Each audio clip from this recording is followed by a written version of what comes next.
Ahoy there! Captain Benzie here, coming at you with another episode of the Catskull Academy, the series that aims to teach you everything you need to know about the various different gameplay systems and mechanics in EVE Echoes. In today's lesson, we're going to be looking at the tactical overlay, which after a hiatus of about a year and a half has finally been added back into the game. It's a really powerful tool both for combat pilots and industrialists, and we're going to be looking at how to activate this and what kind of uses it has in the game and why you really should have this active at pretty much all times.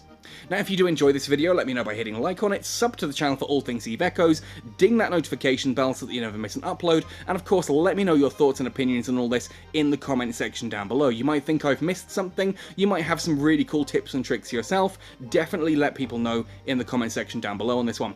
Finally, if you do want to go the extra mile to help support this channel, you can do so by finding me on Patreon or checking out our Redbubble merchandise store. Lots of really cool things that you can add there, a way to help support, and I do absolutely adore every single one of you that is able to assist in that way. Anyway, folks, with all that said and done then, let's jump right into talking about the tactical overlay. First things first then, we need to talk about how to actually activate the tactical overlay, and this is fortunately pretty simple. Tap on your face to open up the main menu, and then open into Settings. From Settings, we need to go into the Battle Settings sub-menu, and about halfway down this, we have the tactical overlay here, and this is a simple toggle between on or off. Toggle that to on, and next time you undock, you should see the tactical overlay when you zoom out. It doesn't appear when you're zoomed in and looking at your ship close up. You will need to zoom out, and then the camera will display the tactical overlay from there. In order to demonstrate this, I've undocked a Thrasher interdictor. Don't worry too much about the fit, I've just kind of thrown it together quickly for this demonstration. Now, as we rotate the camera around the ship here, you'll notice there's really nothing new. That's because we're zoomed in and the tactical overlay does not appear on a zoomed in view. So we're going to pinch and zoom out a little bit. Obviously, you can just tap the HUD if you want to go all the way out as well. And at a fairly far out distance, we suddenly get the concentric rings of the tactical overlay.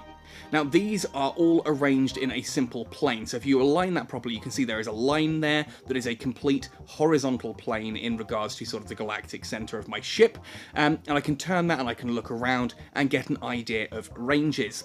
That first ring is labelled 5 for 5 kilometers, the second one is 10, they then proceed in increments of 10 up to 50, and 50 is the first solid looking ring there. You can see it's a lot more bold than the other rings around. So if you're looking in distance there, you see there's one that is slightly thicker. That is the 50-kilometer ring. It then goes up to 75 kilometers, and then another thick ring at 100 kilometers, before finally giving us 150 and 200 kilometers in the distance. That is the maximum that the tactical overlay will go out to. The important points that I really want to note on there are that the 50 and the 100 are those nice, thick, bold rings. They're nice and easy to spot, and that gives you a good idea that, like, for example, here you can see that the outpost is now at 100 kilometers away from me, and you can see that at a quick glance just by knowing that that particular ring is the 100-kilometer ring, because it's the second of the two thick ones. Now, if I were to drop an interdiction sphere, for example, you can actually get a good example here of the range of this, and we can get a look at how that works in regards to the plane and the ring as well. And obviously now I'm beginning to fly out of it, but you can still get an idea of how big that bubble actually is as a nice visual representation. Now, in addition to just having these rings that give you a nice rangefinder, if I were to double tap on something and start flying at an angle, and I'm going to activate the micro warp drive for this, you'll see that basically, whereas before you weren't necessarily aware of how high or low you were angled and going, unless you're looking at your ship and seeing, all right, okay, well, I'm pointing upwards, that means I'm going upwards. Here, you can actually see the rings and the plane moving up with you. And so if I double tap actually at quite an oblique angle, here we go. You'll see now that the outpost there is clearly moving down in regards to those rings. It just gives you a little bit more visual clarity on exactly what is going, and you can see that it is below my ship there by how that plane of rings actually works with it. Now, there are some other tricks to this as well. If, for example, here I were to tap onto the observatory and do an orbit, we'll do a 58-kilometer orbit.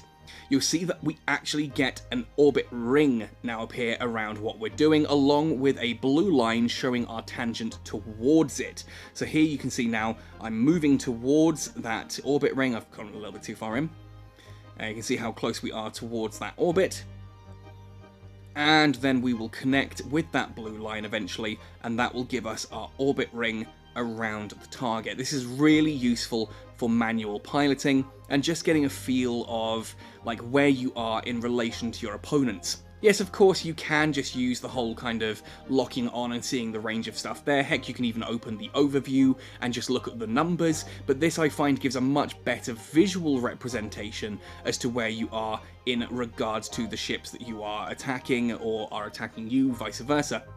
Now, of course, it's not just useful for straight-up combat. We've seen that I can drop an interdiction sphere, and this will give me an idea using the tactical overlay of how big that sphere is going to be and give me an idea of where it will actually land in space, which is very useful for interdictor pilots, but also for industrialists. If I were to go to mining here, and I'm just going to pick one of these at random and hope no one's here, sorry if you are, I'm within the warp disruption zone. Of course I am. Of course I am, you idiot, Benzie.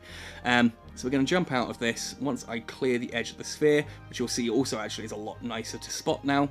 We can warp straight to one of these asteroid belts or asteroid groups or asteroid clusters. And if you are, for example, in a strip miner, yeah, that's going to take me straight through the bubble, but we're okay. If you're in a strip miner or something and you want to know sort of the best route through the asteroid field based on your mining lasers ranges and things like that, this will allow you to do so. Once we've zoomed out, you can now see, there we go. We've got a full range there of where all of those asteroids are. So at a quick glance, I can now see that all of those asteroids are within the 10 to 30 kilometer band. I can then sort of plot a route through there and work out where I need my ship to be as I'm going through there. I can also go nice and horizontal, and I can see how some of those asteroids are above or below my current plane of piloting, you know, where I am in space, my current physical plane. And it gives me a good idea of how I might want to harvest rocks in regards to that. And so that's the tactical overlay. I'm not going to go into this overly heavily. I want to kind of explain how it works and give some examples of how you might decide to use it. But ultimately, I want to hear from you guys. Let me know in the comment section down below how you're using the tactical overlay. What kind of tips and tricks do you have for new pilots using the tactical overlay for the first time? For things like manual piloting in PvP, how does the tactical overlay help you?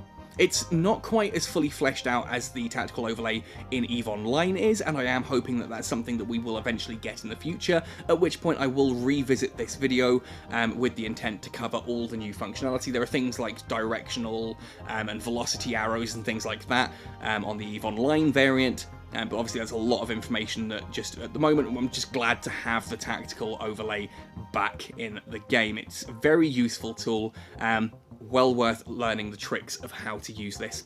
Anyway folks, let me know your thoughts and opinions in the comment section down below. Otherwise, happy sailing and see you in New Eden.